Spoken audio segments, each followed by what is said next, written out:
आलो बघा दोस्तानो, छत्री पिशवी पाण्याची घेऊन। आज उपास पण आहे, सुवासनीचा कार्यक्रम असतो ना, त्यामुळे आज मला गण ठेवले इथं वस्तीवरच। शाबू खाल्ला, आलोय बघा, दूध पण पिलं थोडंसं, शेळ्या घेऊन आलाय। तुम्हाला माहीतच आहे आपल्या शेळ्या, तुम्हाला सांगतो 4 मरली द्या। आता राहिलेल्या शेळ्या तर सुखरूप राहावं द्या, यासाठी 7-8 शेळ्या आहेत ह्या, ती घेऊन आलोय बघा। आणि ह्या सगळ्या चिलारीतून हिंडवते। आणि इथं उभा राहिलो की मला एक प्रकारची भीती वाटते। का तुम्हाला सांगतो, मी थाटच उभा आहे आणि सारखा ध्यान राखतो शेरडाशी, कारण का ह्या चिलारीच्या बुडक्यातनं कुठनं लांडगा येतो याचा पत्त्याच नाही। आता मी शेरडा आल्या घेऊन एक लांडगा आलता, मी लांडगा ताणून लावला राहत। आणि आता आसपासच्या रानानी पण ज्याची त्याची जनावरं आली ती आणि ती हिंडवती ती, त्यामुळे म्हणलं आता व्हिडिओ करावा आपण। नाहीतर मी व्हिडिओ करत असताना एकदा काय झालं तर माहिती आहे का, लांडगं शिरलं होतं। काय सांगायचं तुम्हाला, आता पावसाळा आला की खाल्ली सगळी मेंढरं गेलेली होती ना चरायला, ती सगळी आपापल्या घरी यायला लागली ती परत। आणि त्यांच्यासोबत लांडगं गेलं होतं का, ती पण लांडगं त्यांच्या मागं यायला लागले। त्याच्यामुळं पावसाळ्यात लांडगं काय रानात राहत नाही ना, म्हणून इकडं दगडा धोंड्यातनं दर्या खोऱ्यातनं राहतं। हे जीवनच आपलं तसं हो। शेळ्या मेंढ्या राखायचं काय सुखाचं काम आहे सांगा बरं। वीज ऊन वारा पाऊस या सगळ्याला तोंड द्यावं लागतं। दगडा धोंड्यातनं असं तंबू हातरायचा पाल, यात पण जीवन, स्वयंपाक पाणी, लय विचित्र अवस्थेत जीवन जगावं लागतं। आणि ही पायाच्या नडग्या चालून चालून वाळून जाते ते राव। म्हणजे शेळ्या मेंढ्याचा पैसा सुखाचा नसतो बाबा, लय अवघड काम आहे। शेळ्या राखणं सुखाचं काम नाही। आणि हो काही तकडं बघायला तकडं हिरवगार झाले गवत झाले म्हणून बरं वाटते बघा। माझ्या चेहरे बी थोडं तेज आले, कारण का असं वातावरण असलं की कोणालाही बरं वाटतं बघा। हो ही आपल्या शेळ्या कशा चरती द्या बघा बरं, थोड्याच शेळ्या द्या पण चांगल्या चरती द्या। हा परिसर जकडं, आमच्याकडे कसं आहे फॉरेस्ट जास्त आहे। आता हे आपलं रानवाला आणलं की त्याच्या पडायला फॉरेस्ट, आणि हो हे कोपऱ्यातून थोडं पाणी लांब दूर अंतरावर दिसते का, हे आपलं तलाव आहे। म्हणजे जवळजवळ मी 2 किलोमीटर शेळ्या घेऊन आलो चरायला। आता शेळ्या फुगल्या की मग तुम्हाला सांगतो घरी जायचं। का होतं माहिती आहे का, घरी गेलं की दररोज ती बायकोची किरकिर ऐकून तुम्हाला सांगतो शेळ्या बिन उपाशी मारायला लागल्या, आणि घरी गेल्या का ते कीर्तन।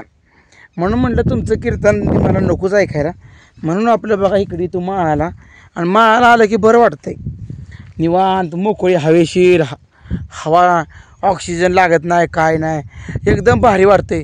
तकडं आभाळ घर असतंय, कुठं ना कुठं थोडा थोडा पाऊस पडतोय। आमच्याकडे येतंय बुरू बुरू बारकं बुरुंगाट, बुरू येतंय म्हणून तर छत्री आणली। ह्या छत्रीला दांडा पण नाही बघा, दिसतोय दांडा मोडलाय। गरीबाची अवस्था हाय मित्रांनो, सांभाळून घ्या आपल्याला, आपली गरीब परिस्थिती आहे, काय करायचं। हाय छत्री अजून वर्षभर गेली पाहिजे, ही छत्री 2 वर्षापूर्वीची, किमान 2-4 वर्ष तरी एक छत्री गेली पाहिजे। वर्षाला वर्ष जर छत्री म्हणलं तर किती अवघड आहे बघा बरं। म्हणून जुनं का असं ना, पण जुनं टिकतं, जुनं महत्त्वाचं आहे। कसं असतं का, जुनं ते हवा असते, म्हणजे जुनं ते सोनं असते आणि नवं ते हवा असते। असं जे माझ्याकडून जरा उलटं झालं म्हणून मी सहज केलं बघा। शेळ्या बी तुम्हाला माहीतच आहे, मस्तपैकी हिंडती। शेळ्याचं बिहान आहे, पण शेळ्याला धरायला लांडगा येतो। तुम्हाला माहीत आहे का लांडगा कसला असतो ती? हो आमच्याकडे लांडगा येतं, कोल्ही आहे ती, तरस आहे, हे एवढे आहे ते बघा। ससं ही आमच्याकडे आहे ती, तसं पण ससं काय धरत नाही, ससं आहेत। लांडगा आणि तरस आणि कोल्हं हे आमच्याकडं जास्त आहे। आमच्याकडे तसला बिबट्या वाघ वगैरे काय नाही बघा, कारण का आमच्याकडं फॉरेस्ट आहे, जंगल आहे, बारक आहे आपलं। आणि जकडं बघाल तकडं पटांगण नाही, इकडं ऊस नाही काय नाही, माळरान हो, जिकडं बघाल तकडं सगळं माळरान।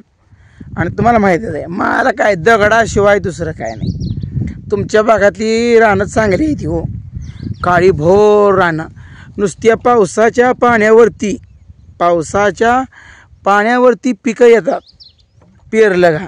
पण आमच्याकडे तसं नाही. पावसान जर आठवडाभर नाही ना तर आमची पिकं करपून जाते तिला.